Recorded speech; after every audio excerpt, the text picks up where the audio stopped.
Vamos abrir a palavra de Deus, Juízes capítulo de número 6. Aos que nos visitam, nós estamos numa série de exposição bíblica no livro de Juízes. Começamos há algumas semanas e hoje vamos estudar o capítulo de número 6. Juízes é o 7º livro da Bíblia. Facilmente você pode encontrá-lo a partir do livro de Gênesis, o primeiro. Na primeira mensagem da série dos Juízes, eu reparti com vocês o que Sofia disse ao ver muitos livros sobre a mesa no primeiro dia de aula. Lembram-se disso? Ela viu uma pilha de livros sobre a mesa, Sofia, a minha de 6 anos, e quando viu os livros, ela falou: pai, eu estou cansada só de olhar para esses livros. E eu acho que eu pedi oração. E alguém aqui orou e eu também orei. E hoje eu estou aqui para celebrar um culto em ação de graças, irmãos. Porque a mesma Sofia, que cansava só de olhar para os livros, passa horas e horas e horas agora com os livros abertos. Graças a Deus por isso. Sabe o que aconteceu? Ela está na alfabetização, aprendendo a ler e a escrever. Então ela começou a descobrir a preciosidade dos livros, a bênção da leitura. E por isso, eu quero muito celebrar a Deus um culto em ação de graças. Mas ainda assim eu preciso ser realista com vocês. Ela está apenas começando a ler. Ela está aprendendo a ler. Ela ainda não tem fluência. Ela ainda para diante de algumas palavras mais longas, mais difíceis. Ela ainda precisa de ajuda. E isso ficou muito claro quando, algumas semanas atrás, ela pegou o celular da mãe, entrou num grupo de WhatsApp e gravou um áudio dizendo: pessoal, é o aniversário da minha mãe, quem é que vai fazer festa? Um monte de gente respondeu, os integrantes do grupo começaram a responder e uma conversa foi tomando corpo, mas ela não podia ser parte da conversa, porque o negócio era muito rápido. Quando ela começava a ler, terminava uma palavra, já subia a conversa e ela foi ficando preocupada, até que ela teve uma ideia: gravar um áudio outra vez. Ela apertou o botão e disse: pessoal, se lembrem, eu estou apenas aprendendo a ler. Gravem um áudio, vai facilitar a nossa conversa. Ainda bem que eu não sou o único realista, ela também é realista. Ela sabe que não pode participar de todas as conversas, que ainda não pode ler todos os livros, que ainda precisa de alguma ajuda, de algum auxílio dos seus pais. Será que nós sabemos isso? Será que nós somos realistas como Sofia? Será que você sabe que para conversar com Deus, muitas vezes você precisa de ajuda, de auxílio, de alguém? Por vezes somos muito parecidos com Sofia. Começamos a ouvir a voz de Deus, mas não a entendemos plenamente. Começamos a ler as Sagradas Escrituras, mas não somos versados na linguagem de Deus, no seu vocabulário. E alguns voltam atrás diante da dificuldade. Outros desistem logo no início. Por quê? Porque estão encontrando dificuldade no ouvir a voz de Deus. Se é assim que você está hoje aqui, eu tenho boas notícias para o seu coração. O capítulo 6 de Juízes está aqui para nos ajudar. Sua grande mensagem é: Deus pode e quer ter uma conversa conosco. Deus pode e deseja ter uma conversa transformadora com você hoje aqui. A grande pergunta é: o que acontece em uma conversa com o Senhor? O que aprendemos se tomamos tempo para ouvir a sua voz? Quais são as bênçãos de se manter uma conversa regular, diária com o nosso Deus? Capítulo 6 de Juízes vai nos oferecer 4 preciosas respostas. E para começar, eu quero ler apenas o primeiro verso. E eu sei que alguns irmãos gostariam que eu fizesse a leitura de todo o capítulo. Mas são 40 versos. E eu resolvi ler o primeiro agora e todos os outros, ou pelo menos os principais, nós vamos ler ao longo da mensagem. Pode ser assim, irmãos? Juízes 6, verso 1, o padrão dos juízes. De novo, os israelitas fizeram o que o Senhor reprova. E durante 7 anos, ele os entregou nas mãos dos midianitas. Vamos orar, queridos, por este momento de reflexão? Senhor, muito obrigado por este grande privilégio que temos, de ter um lugar, de ter um povo que se reúne aqui para ouvir a Tua palavra. Ó Senhor, eu sei que diante de mim há pessoas com dificuldades na leitura da Tua palavra. Eu sei que há pessoas que não conhecem tão bem a linguagem do Senhor. Eu sei que há pessoas que já desistiram de conversar com o Senhor, porque não conseguem entender muitas vezes as Escrituras Sagradas.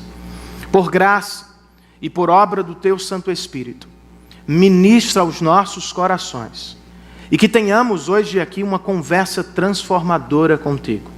Que ao término deste culto não sejamos mais os mesmos, e que não sejamos cristãos que falam contigo uma vez por semana, mas sim cristãos que falam contigo diariamente, mais de uma vez, para a glória do Teu nome. É assim que nós te oramos, Senhor, em nome e por amor de Jesus Cristo. Amém. Mais uma vez, queridos, estamos diante do padrão recorrente do livro dos Juízes. Qual é o padrão? Que vai de capa a capa. O povo de Deus peca contra o Senhor e faz o que Ele reprova. O que significa fazer o que Ele reprova em Juízes? Prostituição espiritual. O povo dá as costas ao Senhor e vai adorar outros deuses, falsos deuses. Deus, por sua vez, entrega o seu povo nas mãos dos seus inimigos, como forma de disciplina espiritual. No caso, os inimigos de Israel agora são os midianitas, sob quem os israelitas vivem 7 anos. 7 anos de muita opressão. Ao término deste período, os israelitas clamam ao Senhor em oração. Eles gritam a Deus por salvação. E por fim Deus envia ou levanta um novo juiz para salvar o seu povo. O padrão é o mesmo. É o que aconteceu antes nos capítulos que abriram a série. Agora estamos vendo o mesmo padrão, mas há novidades aqui. Por exemplo, esta crise é a mais severa até o presente momento do livro. Não severa em duração, mas em intensidade. O texto vai nos dizer que os israelitas sofreram muito.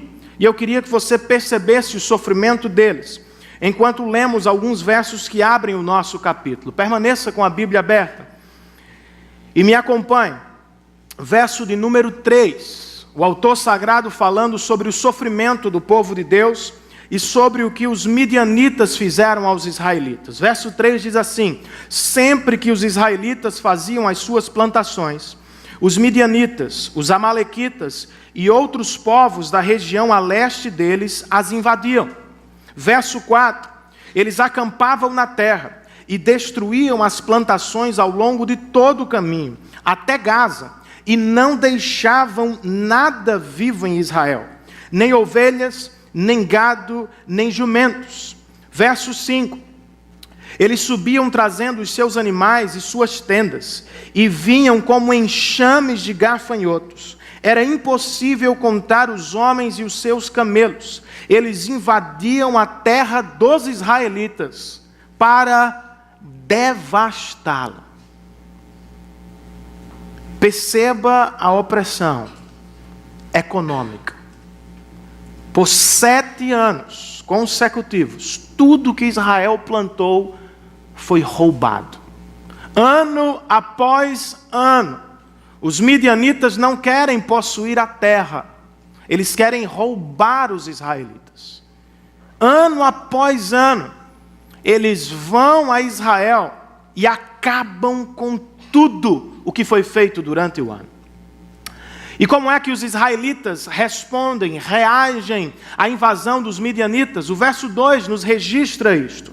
O verso 2 nos diz assim: os midianitas dominaram Israel por 7 anos. E por isso, os israelitas fizeram para si esconderijos nas montanhas, nas cavernas e nas fortalezas. Não há o que fazer. Os israelitas são menores, mais fracos.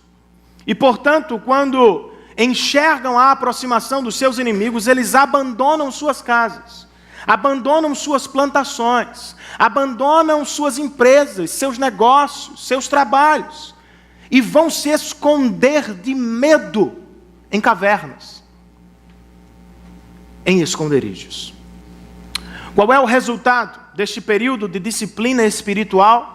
Por que chamo de disciplina espiritual? Porque o verso 1 nos diz que foi o Senhor que entregou os israelitas nas mãos dos midianitas. E já estudamos isso na série. Qual foi o resultado deste tempo de disciplina? O verso 6 nos registra um duplo resultado. O texto diz assim: por causa de Midian, Israel empobreceu tanto que os israelitas clamaram por socorro ao Senhor. Os midianitas levaram os israelitas à pobreza. Deus os levou aos joelhos. Os midianitas saquearam suas posses, as dádivas de Deus.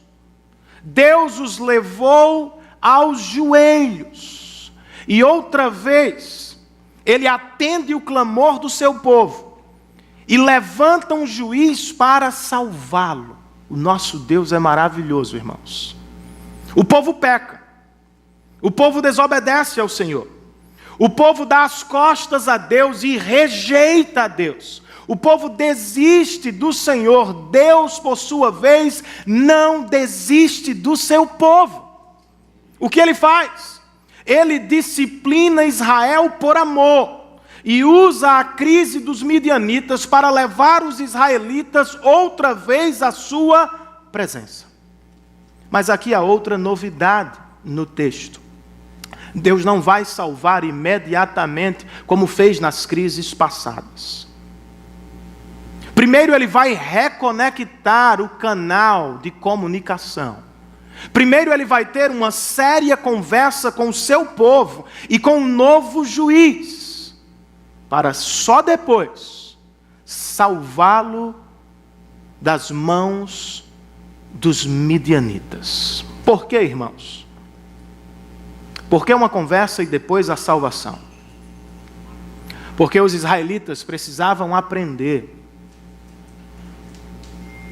que a sua grande necessidade não era uma salvação circunstancial, mas era a salvação espiritual. Eles precisavam aprender que sua grande necessidade não era apenas uma salvação material. Sua grande necessidade era ter o próprio Deus outra vez no seu meio. Por isso Deus vai conversar com eles e só depois vai salvá-los das mãos dos seus inimigos.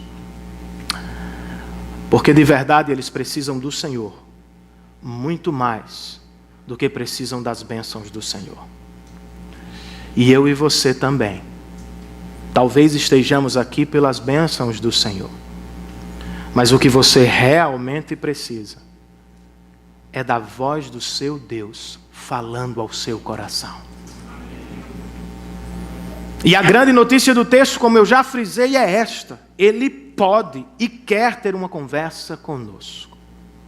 O que aprendemos em uma conversa com Deus? O que pode mudar no nosso coração se vivermos uma conversa com Ele hoje e amanhã e depois de amanhã? Eu listei 4 respostas no nosso boletim informativo. E se você quiser, você pode me acompanhar na página de número 2. O que aprendemos, irmãos, em uma conversa com o nosso Deus? Primeira resposta, ao conversar com Deus: nós ouvimos e aprendemos sobre o genuíno arrependimento. O que temos na primeira parte do nosso texto? Entre o verso 7 e o verso 10, nós temos a oração do povo e a resposta de Deus. Vamos ler o texto? Versos 7 e 8, por agora.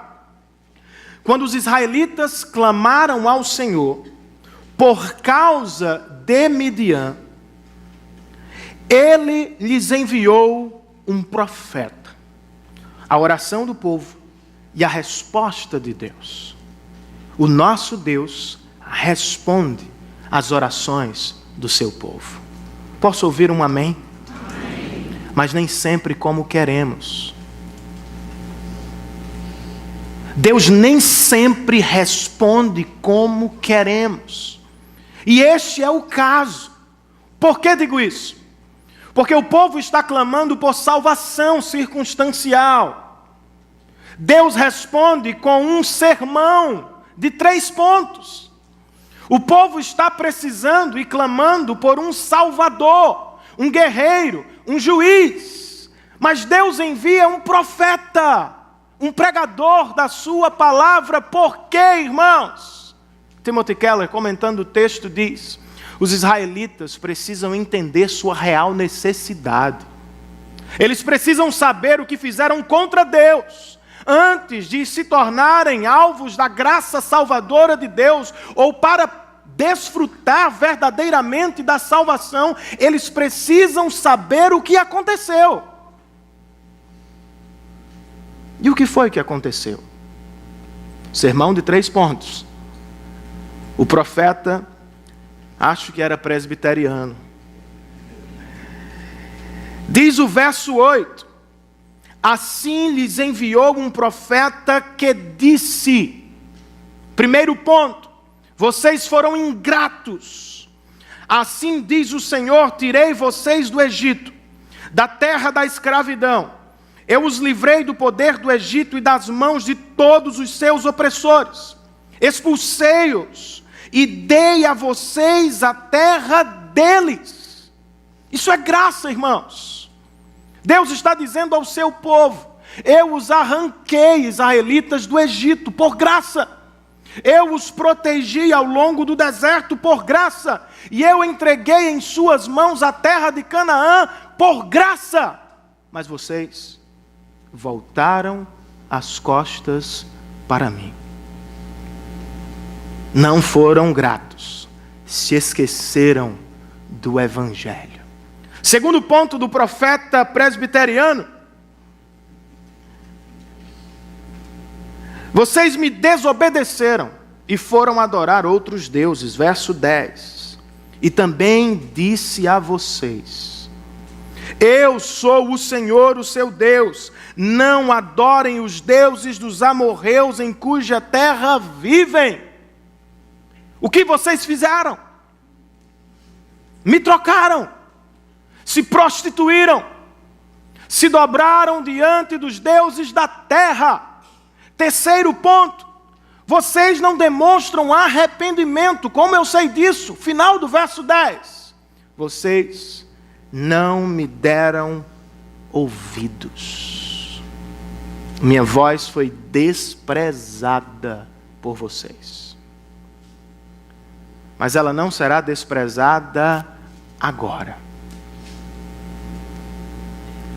Porque antes de ser liberta de Midian, Israel precisa ouvir a voz do Senhor e responder com verdadeiro arrependimento.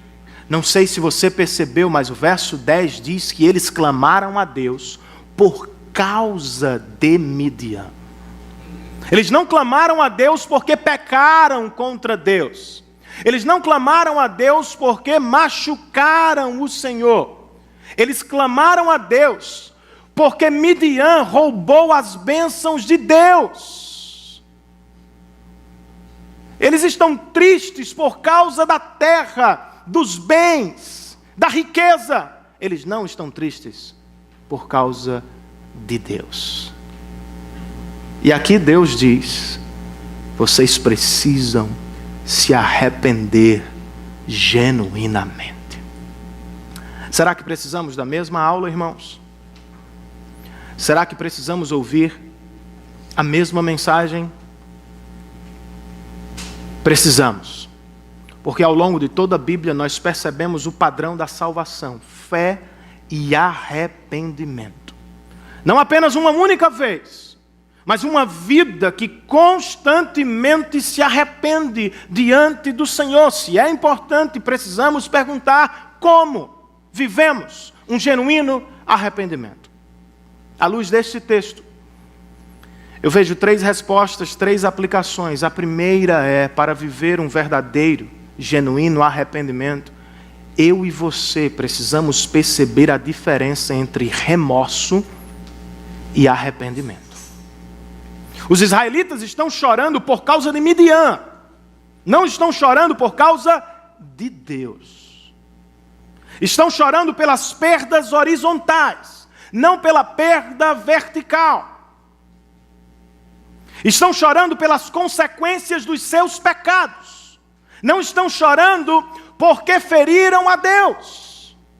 Escrevendo aos Coríntios, segunda carta, capítulo 7, verso 10, o apóstolo Paulo diz que a tristeza segundo Deus não produz remorso, mas sim arrependimento para a salvação. Mas a tristeza segundo o mundo produz a morte. Percebem a diferença? Remorso e arrependimento produzem tristeza. Mas não se trata da mesma tristeza. O remorso é a tristeza com as consequências do pecado. É a tristeza com as perdas horizontais. É a tristeza de ser descoberto no pecado e ter a reputação manchada. Remorso não produz mudança interna. Remorso produz tristeza externa. E quantas pessoas não vivem assim, irmãos? Estão tristes, não porque pecaram contra Deus, mas porque perderam bênçãos de Deus. Estão tristes, não pela ausência da presença de Deus ou pela sensação da ausência da presença de Deus. Estão tristes porque perderam bênçãos materiais de Deus.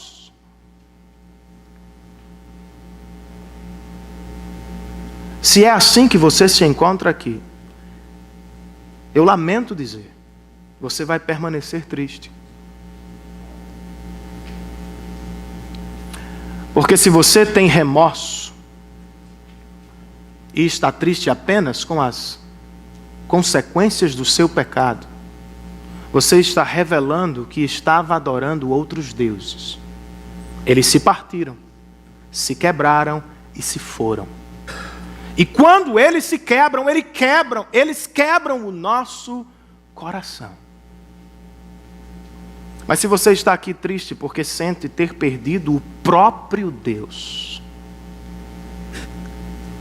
lembre-se do Evangelho de Jesus Cristo. Você não o recebeu por méritos seus. Você não o conquistou por sua religião.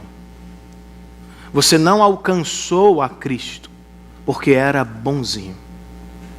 Você recebeu a salvação em Cristo Jesus, pelos méritos de Cristo e por graça de Deus. Você não pode perder o que não conquistou.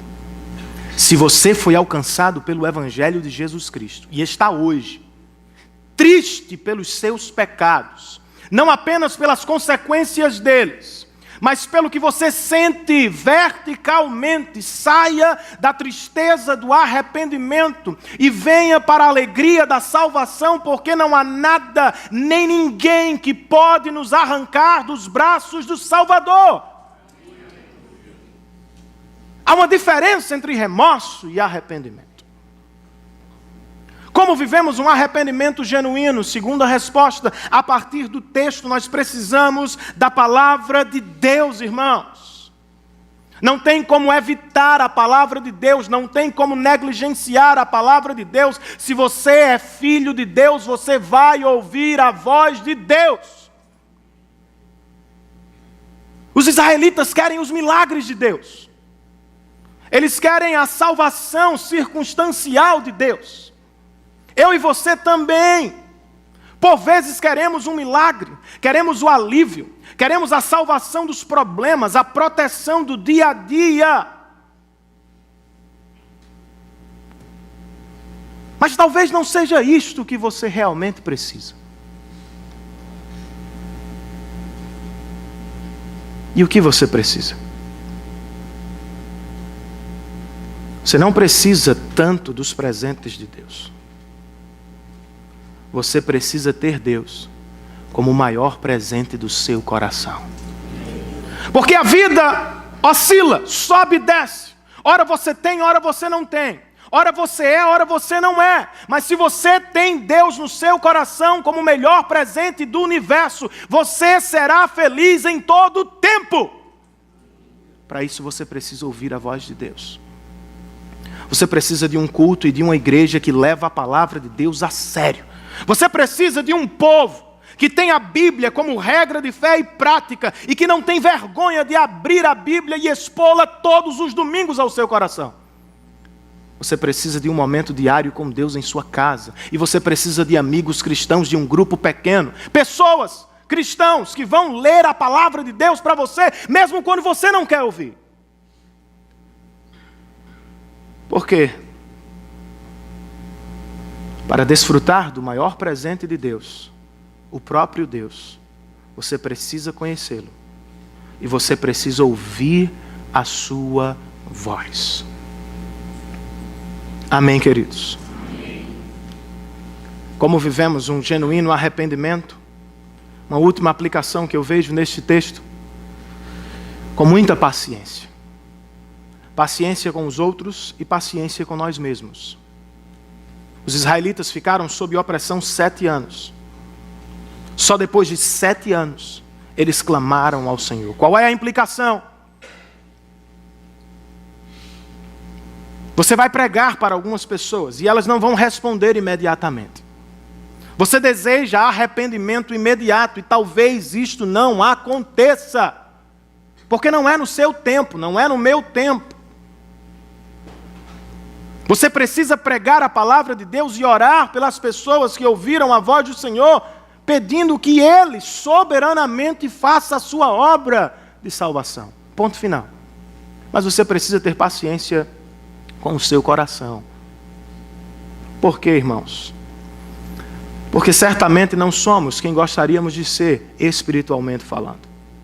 Vez por outra ficamos tristes com o nosso crescimento espiritual, que por vezes é mínimo. Nos entristecemos de voltar aos mesmos pecados e de escorregar nas mesmas coisas. Pois não somos perfeitos. Não somos uma casa perfeita, estamos em reforma. Como é que lidamos com isso? Com equilíbrio. Com cuidado. Se há progresso cristão na sua vida,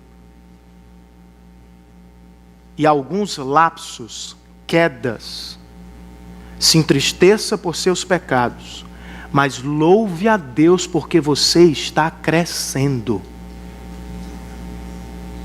Se você já não peca como antes, se você já não é mais um idólatra como antes, se você já não vive mais prostrado diante dos outros pecados, mas vez por outra escorrega, se entristeça, mas louve a Deus, o Espírito Santo está trabalhando em você.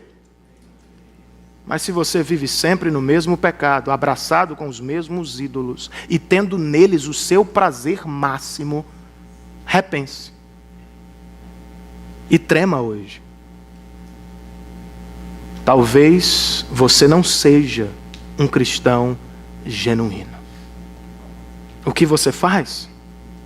Você grita como os israelitas.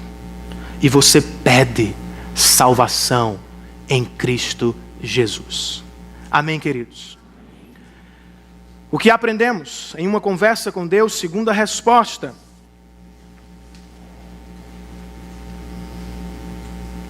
Ao conversar com Deus, nós aprendemos sobre a capacitação para o serviço cristão. E a divisão está errada aí, irmãos. Não é do 11 ao 25, é do 11 ao 16. Para uma leitura posterior, se você quiser fazer a anotação na sua Bíblia. O que temos aqui na segunda divisão do nosso texto? Uma conversa. Deus acabou de conversar com o seu povo através de um profeta. E agora, o anjo do Senhor vai conversar com Gideão, o próximo juiz de Israel.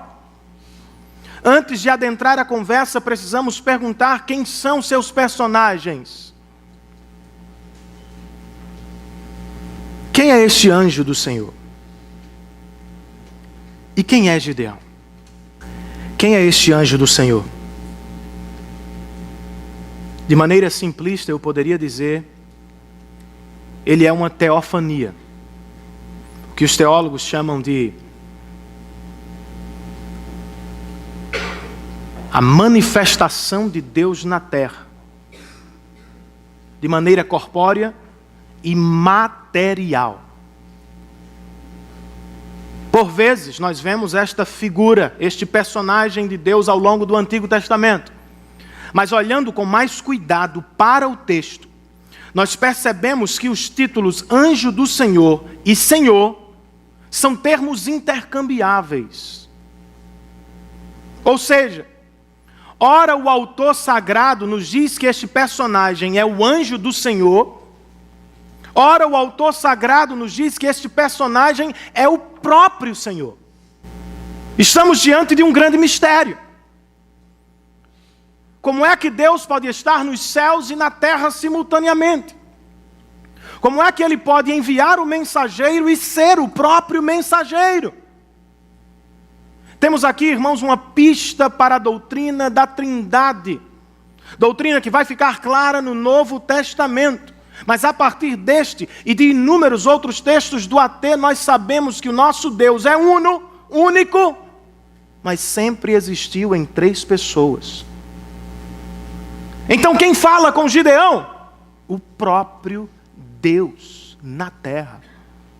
Quem é Gideão, irmãos? Gideão é um israelita da tribo de Manassés, uma pequena tribo de Manassés. Gideão é parte de uma família idólatra. Seu pai, o texto vai dizer, tem altares para os deuses de Canaã. Seu pai é israelita e adora Yahvé, mas seu pai também se prostra diante de Baal e Astarote. Quem é Gideão? Gideão é parte de uma família insignificante nos seus dias. E para piorar a sua situação, ele é o menor da casa do seu pai. Vejam a disparidade. O Senhor de toda a terra, o Rei da Glória, está falando com um homem. E não é com um homem rico, poderoso. É com um homem idólatra, pecador, pequeno, fraco e medroso. Porque diz o texto que ele estava malhando o trigo do seu pai na prensa de uvas. Ele é igual aos outros. Os midianitas estão chegando, ele corre para o seu esconderijo também, porque ele não tem o que fazer. Deus conversa com este homem. Deus vai fazer deste homem o próximo juiz, salvador de Israel. Mas será que ele quer? Diz o verso de número 12. Então o anjo do Senhor apareceu a Gideão e lhe disse: por favor, me acompanhe. O Senhor está com você, poderoso guerreiro. Como assim? Ele é poderoso guerreiro, mas é um medroso? Michael Wilcock, comentando o texto, diz: temos aqui uma ironia do presente e uma promessa para o futuro. Ele ainda não é poderoso porque está escondido. Mas se ouvir a voz do Senhor, ele será poderoso para a glória de Deus. Como é que ele responde? Diz o verso 13: ah, Senhor! Gideão respondeu: se o Senhor está conosco, por que aconteceu tudo isso? Onde estão todas as suas maravilhas que os nossos pais nos contam quando dizem: não foi o Senhor que nos tirou do Egito? Mas agora o Senhor nos abandonou e nos entregou nas mãos de Midian. 2 equívocos que costumeiramente fazemos. Tratamos o problema ou os problemas como sinal da ausência de Deus. E por vezes nos sentimos coitadinhos e não nos lançamos para resolver os problemas. Gideão está dizendo: se o Senhor está conosco, por que esta crise?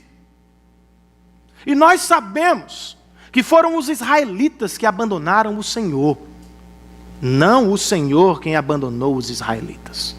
Eles estão em crise porque desobedeceram a Deus e voltaram as costas para Deus. E quando Gideão menciona o Egito, ou as maravilhas do Egito, ele está dizendo a Deus: eu não sou o cara. A parada agora é difícil demais, nós precisamos de outro Moisés. Eu não sou o libertador de Israel, eu nada posso contra os midianitas. E o que Deus diz para ele no verso de número 14? O Senhor se voltou para ele e disse: com a força que você tem, vá libertar Israel das mãos de Midian. Não sou eu, Gideão, quem o está enviando. Gideão está dizendo: precisamos de um Moisés. E Deus está dizendo: Gideão, você é o Moisés desta geração. Levante-se e vá ao campo de batalha. Mas ele é parecido com Moisés e parecido com todos os que são vocacionados. Ele reluta. Ele diz: ah, Senhor, verso 15, como posso libertar Israel? Meu clã é o menos importante de Manassés, e eu sou o menor da minha família. Resposta de Deus no verso 16, irmãos. Simples e poderosa. Eu estarei com você. Deus não fala de soldados. Deus não menciona exército. Deus não dá a ele uma estratégia militar. A única coisa que Deus diz para ele é: Gideão, eu estarei com você. Esta passagem está aqui, irmãos, para encher o nosso coração de encorajamento. Principalmente aqueles que se envolvem com a obra do Senhor, porque por vezes nós desfalecemos. Por vezes nós ficamos exatamente como Gideão, reclamando do nosso contexto e reclamando das pessoas que não aparecem para ajudar. Reclamamos da situação espiritual à nossa volta, reclamamos da situação da nossa família, reclamamos do nosso coração e reclamamos das pessoas que não aparecem para ajudar. Talvez Deus esteja dizendo para você o que disse a Gideão: pare de esperar pelos outros. Você é o Moisés da sua geração. Pare de reclamar da sua situação. Dobre os seus joelhos e ore ao Senhor, e Ele vai mandar resposta. Pare de ficar falando da sua igreja, e do ministério da sua igreja, e do irmão da sua igreja. Porque ele não faz, porque ela não faz, porque a igreja não faz, porque você não faz. É o que Deus está dizendo a Gideão. Por que você não se levanta e se entrega à obra de Deus? Com paixão, ardor e com amor no coração. Talvez você esteja dizendo: eu não posso, eu não sou capaz. E a partir de 3 perguntas eu quero encorajar o seu coração, olhando para esse texto. Por que Deus nos escolhe? A começo da história. Porque Deus escolhe um jovem de uma família sem prestígio, um jovem de uma família idólatra, um jovem medroso, e faz dele o próximo libertador de Israel. Por que Deus escolheu você? Por que Deus escolheu a mim? Por que nós estamos aqui hoje? Você pensa que era belo? Você pensa que tinha riquezas? Você pensa que era alguma coisa aos olhos do Senhor? Não era. Deus nos escolheu assim como escolheu a Gideão, por sua graça. Não éramos belos. Por nossos pecados éramos grotescos aos olhos do Santo Deus. Mas em Cristo Jesus, Deus está nos fazendo belo segundo o seu Filho. Não éramos ricos, irmãos. Você pode ter riquezas materiais. Espiritualmente, a Bíblia diz que antes de Cristo você era paupérrimo. Mas a Bíblia também diz que Deus fez o seu Filho pobre na cruz do Calvário, a fim de fazer você rico para a glória eterna. Você não era adorável coisa nenhuma. Tem gente que se sente adorável, né? Ah, eu sou especial, eu sou maravilhoso. Tem gente assim, né? Aos olhos de Deus, você é o que a Bíblia chama, ou era o que a Bíblia chama de filho da ira de Deus. Deus odeia o pecado que você comete. Mas por pura graça, Deus tornou filhos de sua ira em filhos do reino celestial. As razões para a escolha de Deus não estão em você, não estão em mim. Ainda assim, irmãos, eu posso louvar a Deus, porque por graça Ele me escolheu. Segunda pergunta, para que Deus nos escolhe? Paulo, escrevendo aos Efésios capítulo 2, ele diz que Deus nos escolheu e nos salvou pela graça, mas nos salvou para as boas obras. Porque Deus escolhe um jovem de uma família insignificante, de uma família idólatra, de uma pequena tribo de Israel, para exaltar a sua glória. Deus vai usar o pequeno Gideão, e as pessoas vão ficar perplexas, como ficaram no dia que Davi derrotou Golias. Como foi isso? Não fui eu, foi a glória de Deus. Se sente pequeno, irmão? Você é pequeno. Diante de Deus nós todos somos minúsculos, e é assim que devemos nos sentir. Esta é uma prova de que Deus está chamando você para realizar alguma tarefa no seu reino. Quando Ele nos chama, não nos sentimos as melhores pessoas ou as mais preparadas do mundo. Moisés quis desistir. Gideão quer voltar atrás. Isaías ficou com medo, Jeremias chorou, Pedro se afastou de Cristo. Nenhum servo de Deus que foi chamado por Deus bateu no peito e disse: eu posso. Porque como diz Paulo aos Coríntios, primeira carta, capítulo 1, Deus escolheu o que era insignificante para o mundo, desprezado para o mundo, nada para o mundo, a fim de fazer o que é nada, e a fim de que ninguém se glorie, senão no Senhor. Deus pode usar você, cristão, não por sua capacidade, não pelo que você tem, por sua graça e para a glória do seu nome. Qual é a promessa que temos? Eu estarei com vocês.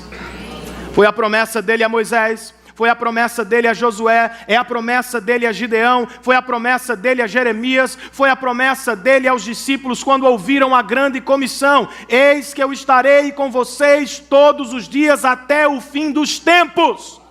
É a promessa de Deus para você. Mas por vezes isso é perturbador.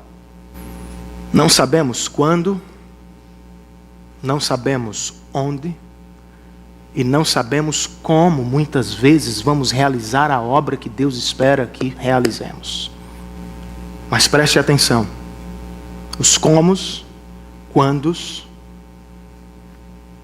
os ondes não são mais importantes do que o quem. Muitos quandos, comos e ondes vão passar na sua vida. Alguns serão mais fáceis, outros bem mais difíceis. O mais importante é saber quem está conosco. Deus está com todos aqueles a quem Ele chama. Ponto final. Glória de Deus. Terceira resposta do nosso texto. A pergunta: o que aprendemos ao conversar com Deus? Ao conversar com Deus, irmãos, nós aprendemos sobre a verdadeira adoração. E aí outra vez, se você quiser, pode corrigir. A divisão vai do verso 17 ao verso 32. O que temos na terceira divisão? Conversa. Mais conversa. Gideão ouve o chamado de Deus e prontamente começa a pedir confirmação. O verso de número 17 nos diz assim: e Gideão prosseguiu: se de fato posso contar com o teu favor, dá-me um sinal de que és tu que estás falando comigo. Verso 18: peço-te que não vás embora, até que eu volte e traga a minha oferta e a coloque diante de ti. Esta palavra oferta é parte do vocabulário da adoração. Talvez Gideão ainda não saiba com quem está falando de verdade, mas ele sente que este ser é celestial. Então, no diálogo, para ter a confirmação de Deus, ele diz: eu quero deixar diante de ti a minha oferta. Você recebe? Recebo. Diz o texto que ele mesmo vai preparar a sua oferta. Ele não corre a um fast food, compra pronto e volta à presença de Deus. Ele vai preparar a sua oferta. E o que ele preparou, dada a crise do momento, foi algo de muito valor. Ele traz a sua oferta e deixa diante do anjo do Senhor. E o verso 21 nos diz o seguinte: com a ponta do cajado que estava em sua mão, o anjo do Senhor tocou a carne e os pães sem fermento. E o que aconteceu? Fogo subiu da rocha, consumindo a carne e os pães, e o anjo do Senhor desapareceu. Quando Gideão viu que era o anjo do Senhor, ele começa a entender o que está acontecendo. Ele exclamou: ah, Senhor soberano, eu vi o anjo do Senhor face a face. É um paradoxo muito gostoso, porque ele quer encorajamento, não quer, irmãos? Quando Deus dá o sinal que ele pede, ele fica assustado. Ele queria ser fortalecido. Se é o Senhor que fala comigo, então fortalece o meu coração. Quando Deus toca a sua oferta e ela desaparece, Gideão fica com medo. Ele não sai pulando. Ele não sai dançando, como algumas pessoas que voltam de encontros com Deus. Não há histeria coletiva. O que há é temor. Ele viu a Deus face a face, ele sente a sua necessidade, o seu interior, a sua podridão.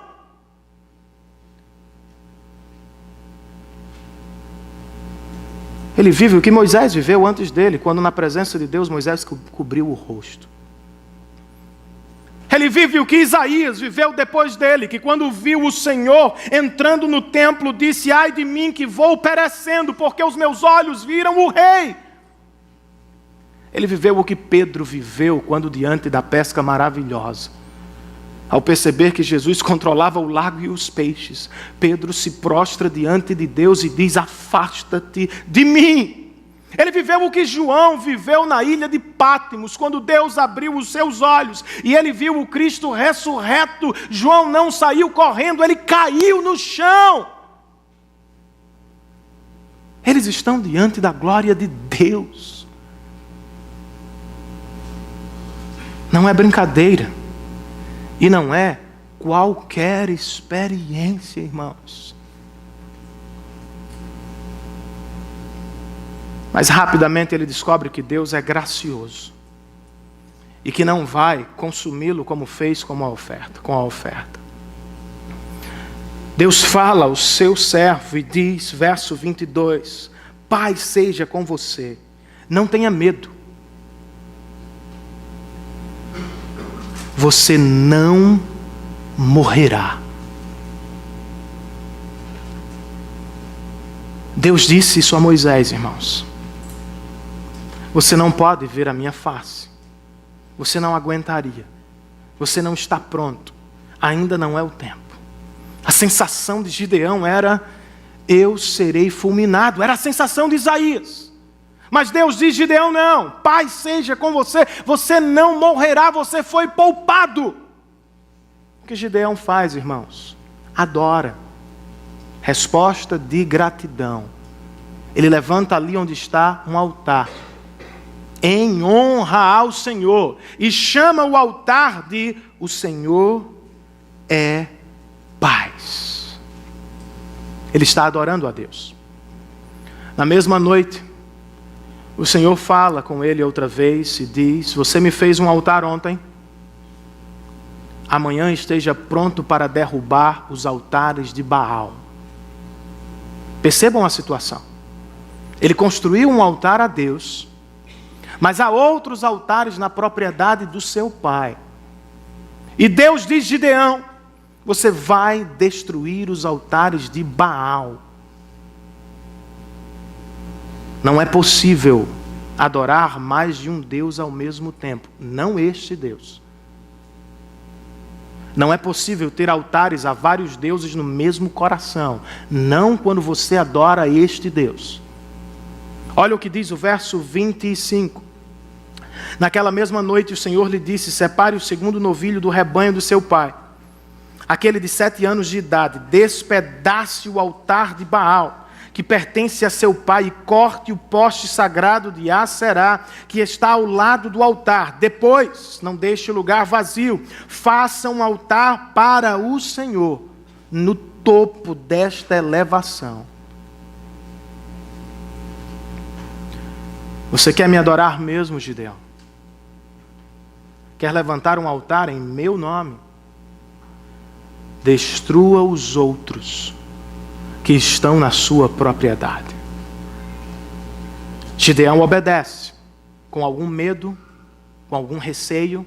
Diz o texto que ele faz a demolição do altar de Baal durante a noite. E que ele constrói o altar a Yahvé também durante a noite. Mas ele obedece. E quando chega o amanhecer, as pessoas ficam loucas. Quem foi que derrubou o altar de Baal? O altar do Deus da prosperidade. E agora? E se ele não enviar chuva e as nossas plantações? Onde está Gideão? Vamos matá-lo. Joás, seu pai, que era um idólatra, levanta uma reflexão que caracteriza o livro inteiro. Se Baal é verdadeiramente Deus, por que ele não se defendeu de Gideão? E se Gideão é um homem de Deus, por que nós não ouvimos a sua voz? O que esta porção nos ensina, irmãos? Adoração. O que significa adoração à luz deste texto? Em primeiro lugar, adoração significa estar face a face com Deus. Você já esteve? Adoração pouco tem a ver com ritmos, instrumentos. Não tem nada a ver com velocidade de música. O louvor é uma música rápida, a adoração é uma música lenta, nada a ver. Adoração é questão de visão. É uma questão de estar face a face com Deus. Moisés adorou porque viu o Senhor. Jacó adorou porque viu o Senhor. Gideão adora porque vê o Senhor. Os discípulos adoraram porque viram o Cristo ressurreto. A pergunta é, você já viu Deus face a face? É possível ter a mesma experiência conversando com uma mulher em João 4, e falando sobre adoração, Jesus disse para ela, o onde ou o quando não importa. O que realmente importa na adoração é o quem. Quem você adora. E Jesus diz, os verdadeiros adoradores vão adorar em espírito e em verdade. O que significa em espírito e em verdade? Movimentação? Não. João capítulo 3, Jesus está conversando com um religioso chamado Nicodemos, e Nicodemos pergunta como posso entrar no reino de Deus, e Jesus diz, para entrar no reino de Deus você precisa nascer de novo, nascer do Espírito. O novo nascimento precede a adoração. Jesus está dizendo que os verdadeiros adoradores são aqueles que tiveram os olhos do coração abertos e vão adorar a Deus pela palavra e a partir da verdade. Escrevendo aos Coríntios, capítulo 4 da segunda carta. Paulo diz, antes de Cristo éramos cegos e estávamos em escuridão. Mas o Deus que no início de todas as coisas disse, haja luz, iluminou o nosso coração, nos permitindo enxergar a glória do Evangelho na face de Cristo. Como acontece? Da mesma forma, por graça. Foi por graça com Abraão, por graça com Jacó, por graça com Moisés, por graça com Gideão, por graça com os discípulos. Nós caminhamos com Jesus através das Escrituras, nós lemos as suas mensagens, ouvimos os seus milagres, vemos a sua morte e sua ressurreição, mas nada acontece se o Senhor não abrir o nosso coração. Se Ele abrir, você estará face a face com Deus.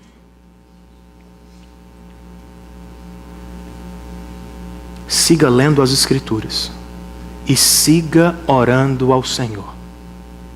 O que é adoração segundo esse texto? Adoração é, irmãos, responder a Deus por tudo que Ele fez por nós em Cristo Jesus. Gideão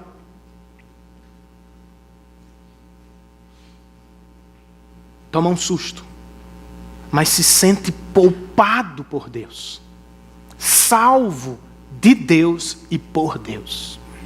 E por isso ele levanta um altar em adoração. Quando Deus abre os nossos olhos, Ele não abre os nossos olhos apenas para o amor dEle. Ele abre os nossos olhos para a sua santidade.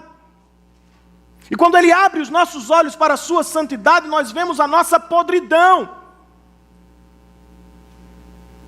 Nós trememos nas bases, irmãos.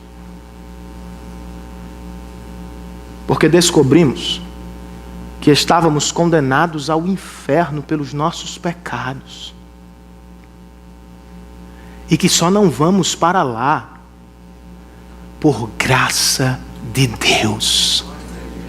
Quando eu descubro isso, quando eu percebo que era filho da ira de Deus e agora sou filho do reino do Senhor, quando eu percebo que antes estava no reino das trevas e agora estou no reino da luz, eu adoro ao Senhor em gratidão.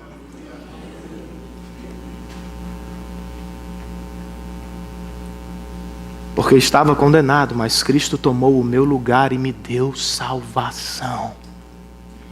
Como eu adoro, não como se estivesse adorando a um falso Deus. Não como se pudesse conquistar Deus com a minha religiosidade. Nós não podemos, não precisamos. Deus nos conquistou em Cristo Jesus. Não preciso viver como se pudesse alcançar as dádivas de Deus. Eu preciso agradecer pela dádiva da cruz e por todas as outras dádivas que o Senhor me deu em Cristo. Eu não serei abençoado, eu sou abençoado, diz Paulo, com todas as bênçãos nas regiões celestiais. Eu não adoro para conseguir, eu adoro porque eu consegui, eu fui conquistado por Deus. Eu não adoro por obrigação, eu não adoro por dever. Ou como se fosse um devedor. Cristo fez tanto por mim, eu tenho que fazer tanto por Ele. Não, irmãos. Nada do que você fizer pagará o que ele fez por você. Pare com a ética do devedor. Adore por gratidão. Adoração, segundo esse texto também, é priorizar o nosso Deus em tempos de falsos deuses. Qual era o problema da casa de Gideão? Sincretismo. Qual era o problema de Israel? Sincretismo.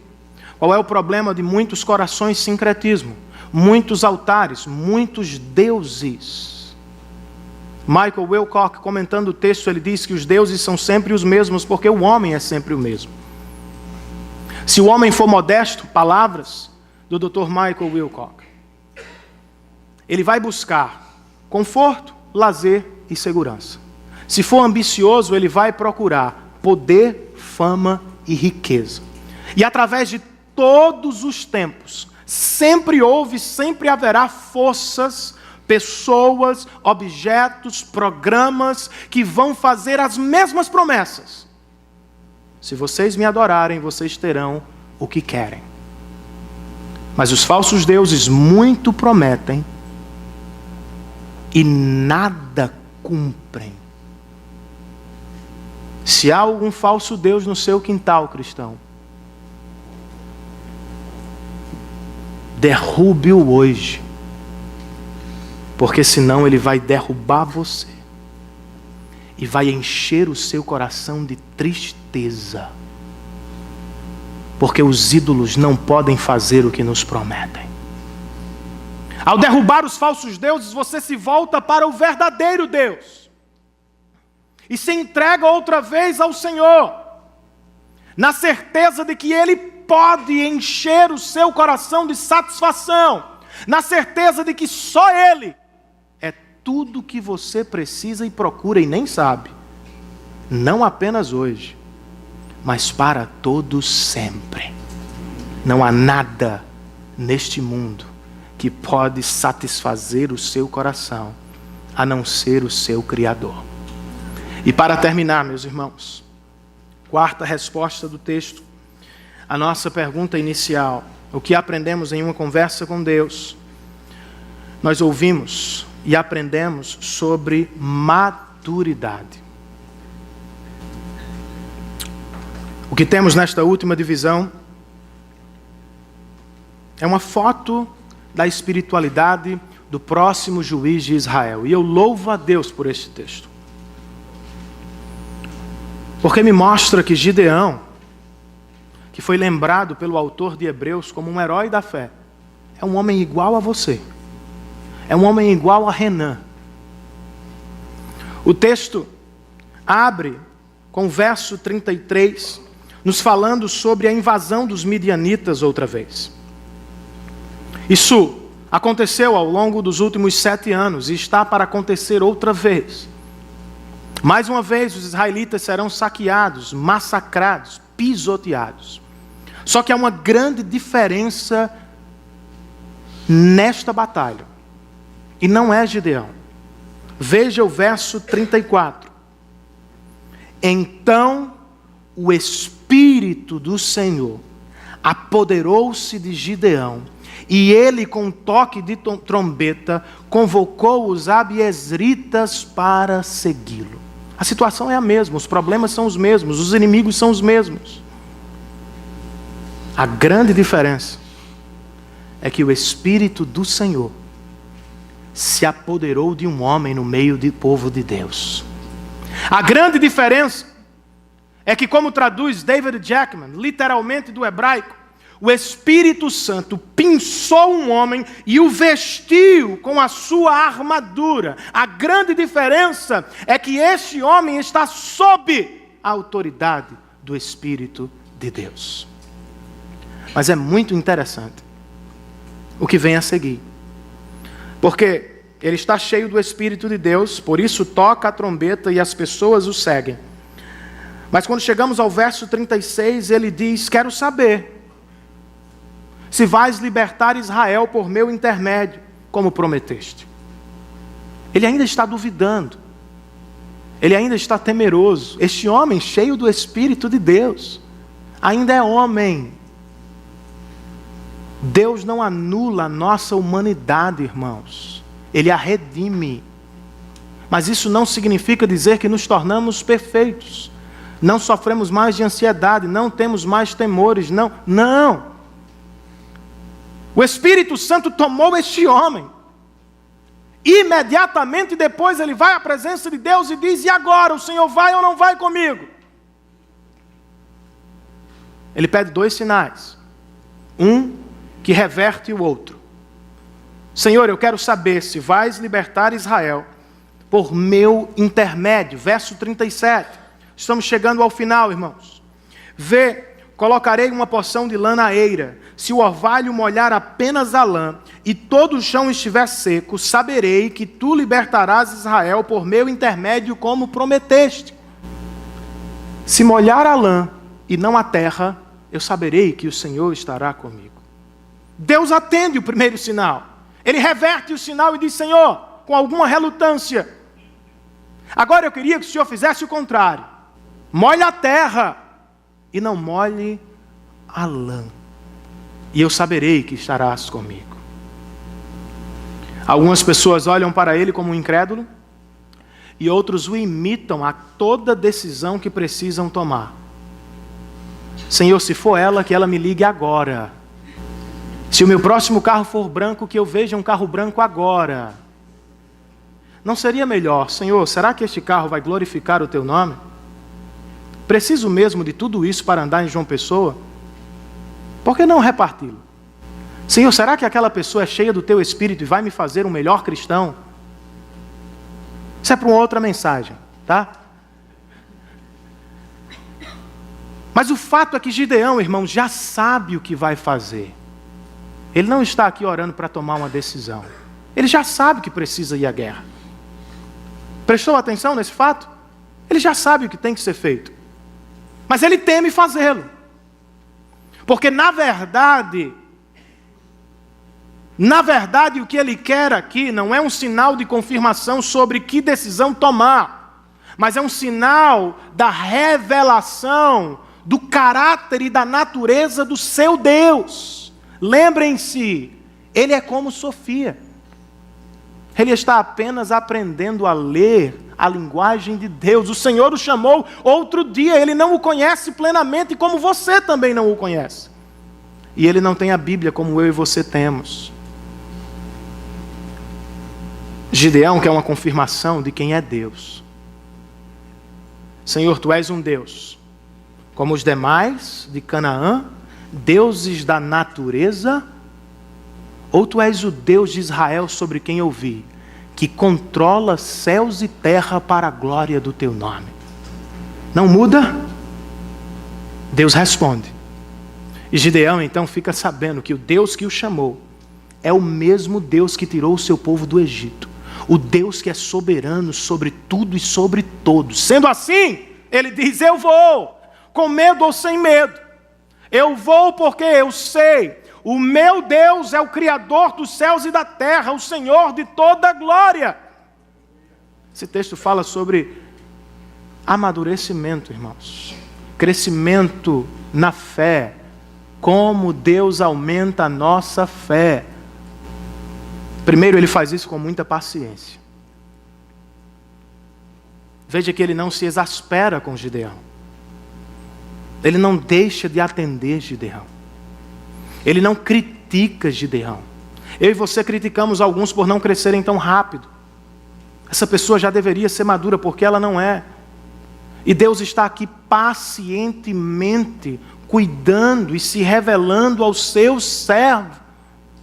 Deus nos deu meios de graça e de crescimento, irmãos. Pregação, exposição da palavra de Deus, domingo após domingo, nos diz quem é Deus, o que Ele espera de nós. Santa Ceia do Senhor é um meio de graça. Toda vez que tomamos parte da mesa do Senhor, não estamos fazendo um ritual sem significado. Estamos lembrando da cruz e sendo lembrados do amor da cruz.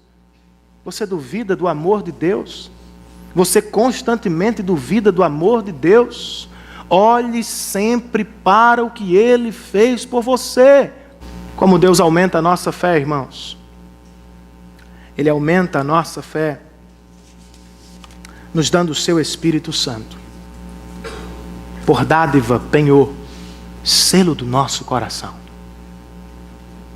Talvez você não duvide do amor de Deus, mas quem sabe da obra de Deus. Serei chamado, sou eu chamado, farei a tua obra, vou conseguir, será que vou, será que não? Gideão estava assim. Os discípulos na morte de Jesus fugiram com medo.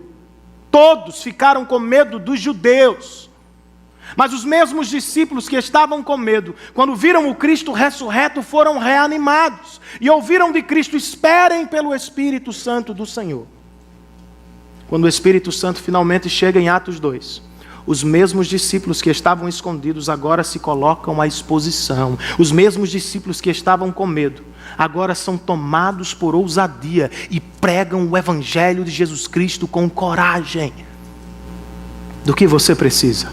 Ou melhor, de quem você precisa? Do Espírito Santo de Deus.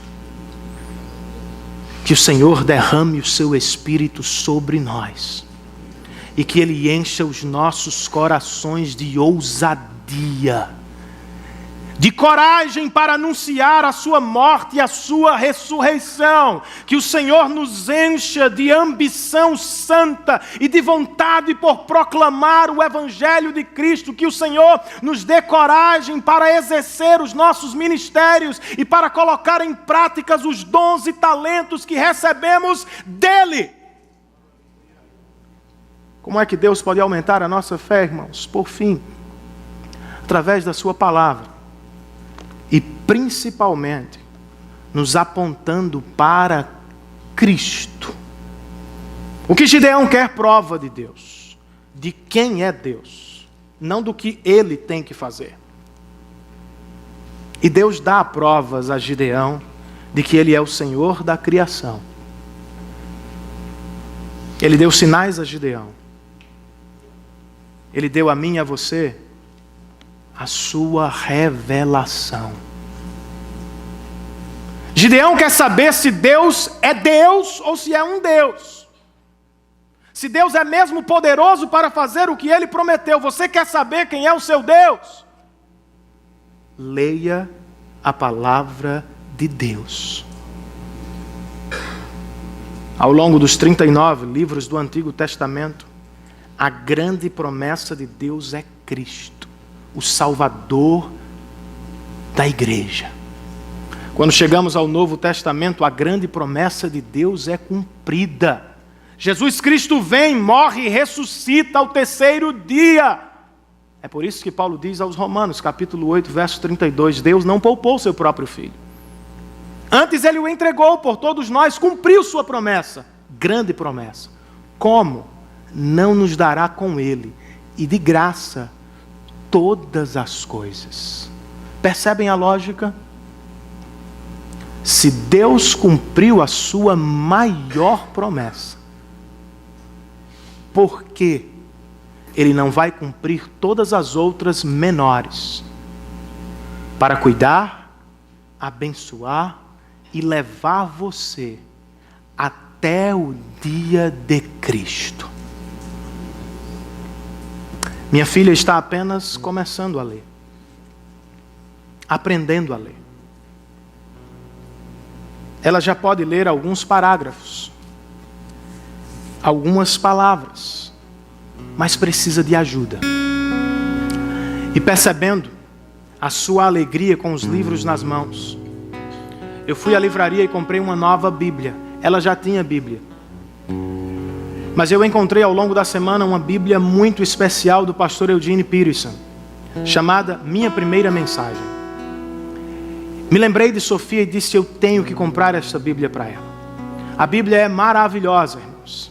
Os textos são curtos, as letras grandes, e ao término de cada história, há um pedido de oração, uma pergunta para reflexão e uma tarefa prática para fixar a mensagem.